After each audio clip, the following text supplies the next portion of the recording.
What's going on, y'all? It's your boy Cool Colas here, and you are now tuning into a new video on my channel. Before we get all wrapped up into the topic, I would love for you to do a few things like I always say. I would love for you to go ahead and hit the bell icon so you get notifications whenever I create new content. Make sure you hit the subscribe button if you are not already subscribed to my channel. Make sure you hit the like button. Make sure you hit the share button. Make sure that you leave me a comment at the end of this video. That way I can go back to it when I am finished and I can read what you had to say about my video.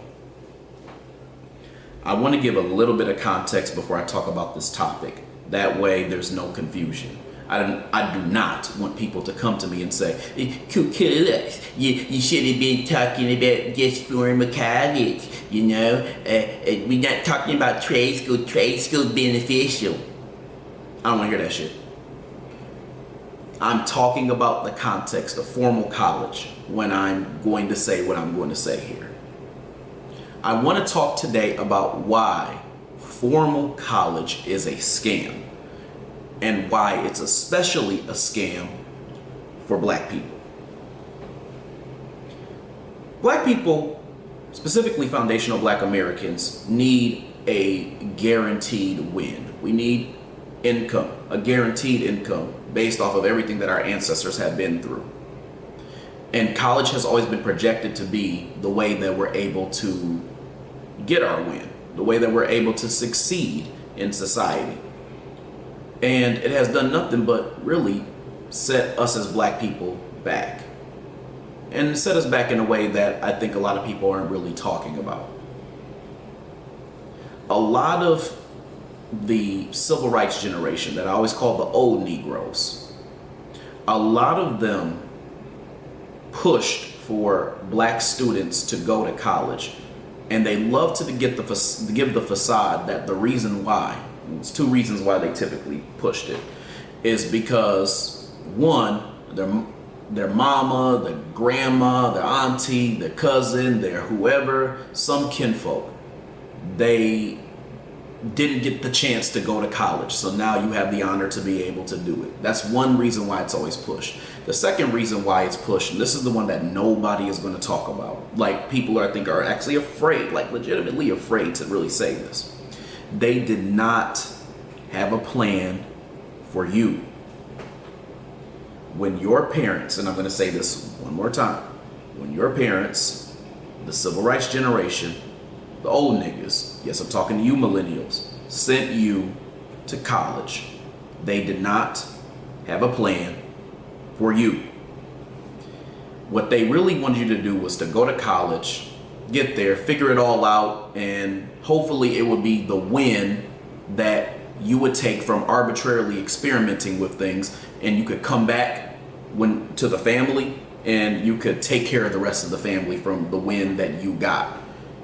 And they really don't give you the things that you need to have in order to be able to survive in this world that is ruled by white supremacy and is going to target you more than anybody else.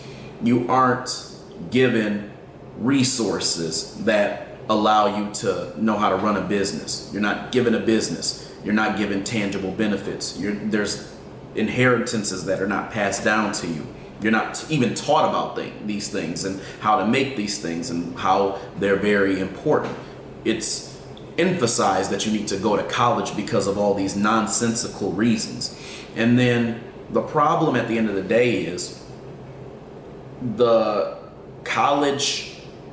whole formal college thing is set up so that young blacks, specifically millennials and younger, are set up in a deceitful position where they're almost not just starting from the bottom, but starting in the negatives. Let me explain what I mean by that. Sure, some of you all could play the whole exception to the rule game and that bullshit that everybody likes to do and say, oh, well, what about scholarships? Blah, blah, blah, blah, blah, blah. You could go on and say all that, but the reality is that not all these black people are going to college or getting scholarships. The reality is that a lot of them are going in there and they're taking on a bunch of debt. So you have white supremacy, by the way, I'm painting the picture for you. You have white supremacists who already are inheriting things such as houses and land and all these other things, sometimes businesses, all types of things. There's college funds that are set up for their kids and all this other stuff. And they're basically starting with a little something something and maybe sending their kids to school. And when their kids go to school, they're really there to party and bullshit. And if they do make something of themselves, and they also have that inheritance, it's just a double win for them. And if things don't work out, they can go home and then they can kind of get their life together, and then everything's all gravy. And the inheritances that they're given aren't from quote unquote hard work. It's because they're pillaging their ancestors. I'm talking about the white supremacists, the speculated white supremacists. Their ancestors were pillaging and raping and stealing from and killing blacks who had all of this land and these resources and these things. And they also used black slaves as free labor to be able to get everything that we have today in America. So they're already starting with something for the most part. And then, of course, you're going to have some of these little trailer park speculated white supremacists who are going to hear this and they're going to say, well, I didn't grow up with nothing, dude. They're going to start, saying all that and projecting and whatnot. But the reality is that they have white privilege. They have $1 million worth of whiteness, and they will not experience the same things that we'll experience when it comes to police brutality by their people. So the point I'm trying to make, though, is that they're already starting off in the positive. They're already starting off with resources. When we go to college, we're at zero. We might even be in the negatives before we go. But as soon as we go into college, that puts us even further back in the negatives, especially given that the national average for student debt is about $60K. That shows you how much debt that we get in, only for us to get out of school, not be able to find a job, take 6 months to find a job, having 6 months to find a job until the student debt that you acquire kicks in and all this other stuff. Meanwhile, when black people really just don't benefit from college because they don't learn about their history. They don't learn how to run a business. They don't learn how to start a business. They don't learn practical skills, even on the job, if the main goal was for them to get a job. And then on top of that too, they're also going to try to find a job to work for people who essentially hate them and really don't want to be around them unless to abuse them like all white supremacists have done in the past. The reality is that the civil rights generation set young blacks up so that they can be in this position, and they think that for some reason this is all laughable, and that's because there's a lot of cowardice there. But we'll save that conversation for another day. I just want to go into the basics of what I believe happened here. I think the whole college thing is extremely deceptive, but this is what I think it breaks down to. I believe, and I created this theory a while ago, that blacks experience what a lot of people probably would have never named had I not made this statement. I believe young blacks experience what I would call the college box theory. So in other words, this is the idea that someone from the civil rights generation sends their kid to college. When they go to college, again, they don't learn about true black history or black history at all. They don't learn any real skills. They don't learn anything that will help them even in a job. They don't learn anything that's going to help them start a business. They don't learn about life insurance. They don't learn about stocks and bonds, and they don't learn about all these different things that really would have been beneficial to them succeeding in society. They learn about everything in theory. And even when they're there, they're almost not even made aware of racism and white supremacy and all these other things that are going on around them because of the environments that they're placed in. As a matter of fact, the only worries that college students typically even associate themselves with are who's the next chick they're gonna bang, who's the next dude they may try to smash. They associate themselves with parties, and then how can they memorize as much shit as possible so they can pass their classes and get up out of there and get their degree. That is what they're worried about. Meanwhile, they're still in a system of white supremacy. They just think they're protected. Now let me tell you why it's a box. Because it's somewhat like an incubator. You're placed into this situation where there's basically a glass ceiling, and you really can't access your full potential as a black person because all of these different obstacles have been put in your face. But then you think that you are able to find a safe space in somewhat of a community, especially if you're black. When you think about at the highest level, you believe that you found this space and community with like the black fraternities, like Black Greeks and stuff like that, which I think is the epitome of what a lot of people think when you go to college. If you're black and you have a black community there, that's the epitome of you getting into pro-blackness. And even if you do try to put on your event that adheres to black people or black students or wherever the case is, there's still a glass ceiling even with that, because the university has the last say-so on the type of event that you will be putting out in the first place. So that's really the reality, is that you really aren't able to tap into your full potential as somebody who is black or even pro-black at that. College really hinders you from that. Now, a lot of people like to go with this narrative that the main thing that you get from college as a black person is your ability to network. And I'm going to be honest with you, even that is some bullshit. And I'm going to tell you why. You can talk to hundreds of people all day, but unless there's some real nepotism shit going on, or unless that person owns the business or that type of thing goes on, it's all based off of luck.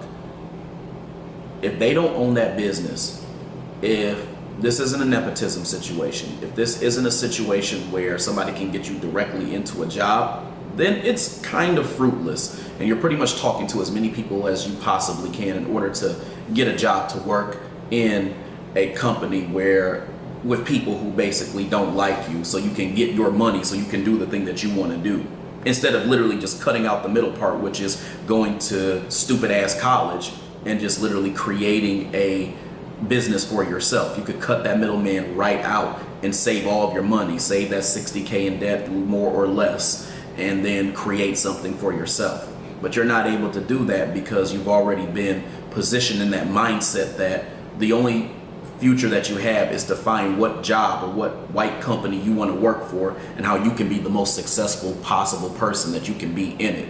So what I think it also to some extent does, talking about the college box theory, is it creates these individuals who don't really think about how they can benefit the collective of black society, but more so how they can benefit themselves as an individual. So that's why you see this kind of black excellence trope, which is basically where black people believe that they are representing their race in a positive way by having these different jobs, like being doctors or being lawyers or being something prestigious so that it looks good, but then they turn around and don't do anything for black society as a whole. They don't create their own business that helps black people, knowing that we have all these needs and things like that. They don't do anything that it really gives back to the community. And a lot of people will say, well, it's not really their job to do so. But my point is, well, don't get mad if I call these people coons then. Don't get mad if I say these people are off code. Don't get mad if I say that black excellence is bullshit when it comes to having a community aspect and advocating for the empowerment of black people as a whole. And also, don't get mad if I call you a hypocrite because you're mad at the reason why, or you're mad at people, our people specifically, not succeeding, when the only thing that you've ever cared about is how you can benefit yourself. You've never done anything that helps all of us kind of get on the same page. So my problem when it comes to college is that overall it's a total scam, and it really is meant to take your money. Let's look at college from this perspective as well too.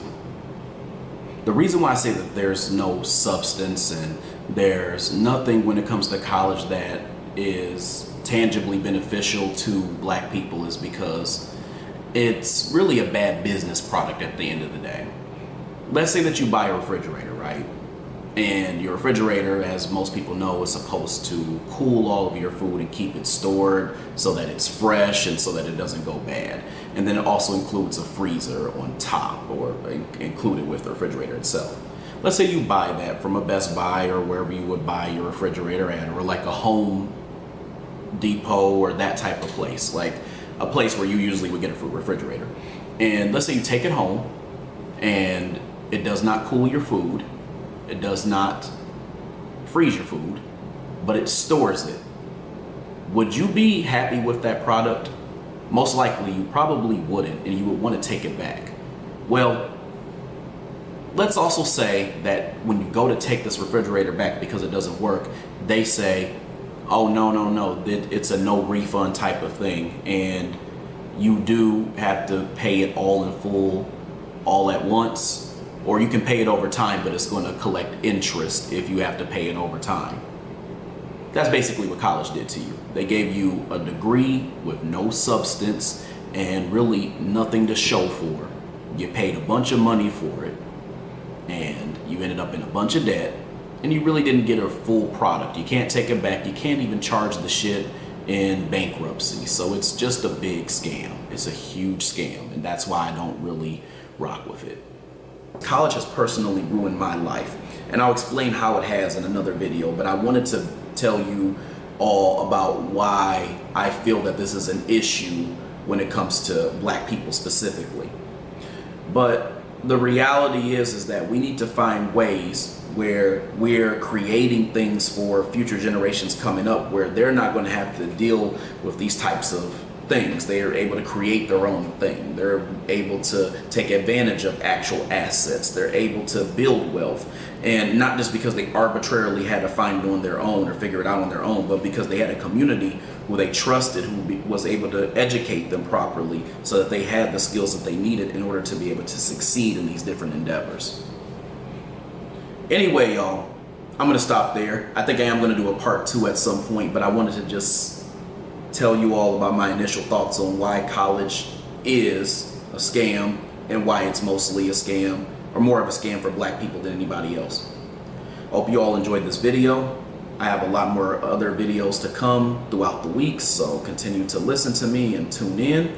Other than that, I hope y'all have a great rest of y'all's night, and I'll talk to you later. Peace, and I'm tired.